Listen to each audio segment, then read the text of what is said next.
അനന്ത് പറഞ്ഞതുപോലെ തന്നെ 10 റൗണ്ടുകൾ പൂർത്തിയായി അല്ലെങ്കിൽ അനൌദ്യോഗികമായി 12 റൗണ്ടുകൾ പൂർത്തിയാക്കുമ്പോൾ UDFന്റെ മുന്നേറ്റം തന്നെയാണ് കാണുന്നത്. എന്നാൽ ഇനിയും റൗണ്ടുകൾ ബാക്കിയുണ്ട്. അങ്ങനെയാണെങ്കിൽ LDFന് ഏതെങ്കിലും രീതിയിലുള്ള ഒരു തിരിച്ചുവരവിന് സാധ്യതകൾ എന്തെങ്കിലും ഉണ്ടോ?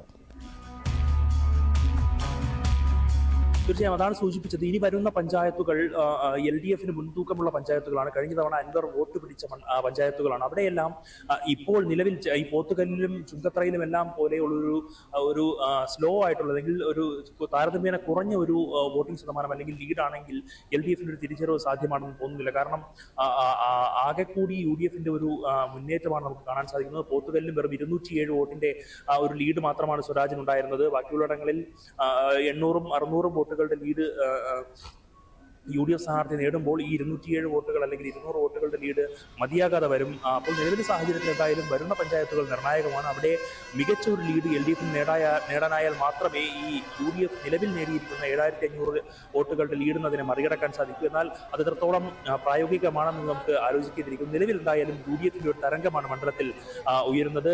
പലയിടത്തും UDF പ്രവർത്തകർ ഇപ്പോൾ തന്നെ ആഹ്ലാദ പ്രകടനങ്ങൾ ആരംഭിച്ചു കഴിഞ്ഞു. അവരുടെ വിജയം അവർ ഉറപ്പിച്ചു കഴിഞ്ഞു. ഇങ്ങനെയാണ് ട്രെൻഡ് പോകുന്നതെങ്കിൽ അവർ കൃത്യമായും ഏകദേശം ഒരു 10,000 വോട്ടിനകത്തുള്ള ഭൂരിപക്ഷത്തിന് ജയിക്കും എന്നുള്ളൊരു കണക്കുകൂട്ടലുകൾ ഇപ്പോൾ തന്നെ അവർ ഉണ്ടാക്കി കഴിഞ്ഞു. സൈമ. ശരി അനന്തു.